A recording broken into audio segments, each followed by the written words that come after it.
মাধ্যমিক পরীক্ষায় রাশিবিজ্ঞান থেকে এই সংখ্যাগুলো মান বের করতে একটা অঙ্ক থাকবে।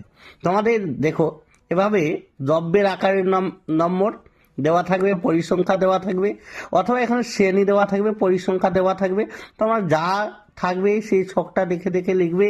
এবার আমাদের অঙ্কটা কিভাবে করব দেখি। এখানে দেখবে সর্বাধিক পরিসংখ্যা কত। এখানে দেখো 9, 10, 18, 14, 10, 6, 3। এখানে সর্বাধিক পরিসংখ্যা কত হলো 18। সেই 18-র শ্রেণী কত? 18 শ্রেণী হলো 12 থেকে 16।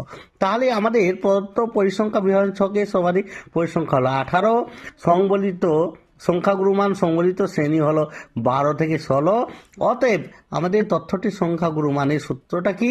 তাহলে এই সূত্র যদি আমাদের মনে থাকে তাহলে প্রত্যেকটা অঙ্ক পারো। তাহলে সূত্রটা হলো L plus F1 minus F0, L plus F1 minus F0 by 2F1 minus F0 F2 into X। এখানে দেখতে হবে এলটা কত। এল হলো এখানকার এই যে সর্বোচ্চ মান পেলাম 18, তার নিম্ন সীমানা কত? তার নিম্ন সীমানা হলো 12। তার এল এর মান হলো কত? তাহলে 12।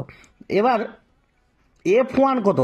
F1 হলো তোমার যে সর্বোচ্চ মান, সেই সর্বোচ্চ মান হলো তোমার F1। তাহলে F1 হলো 18। F0 কত? সর্বোচ্চ মানের ঠিক আগেরটা হলো তোমার F0। তাহলে F0 হলো কত? 10। তারপরে F1 কত? F2 কত? F2 হলো সর্বোচ্চ মানের ঠিক লাস্টেটা। তাহলে 18 পরে কত আছে? 14। তাহলে F2 হলো 14। এবার এইচ কিভাবে? এইচটা হলো তোমার উচ্চ সীমানা থেকে নিম্ন সীমানা বাদ। তাহলে 16 থেকে 12 বাদ কত? 16 থেকে 12 বাদ 4।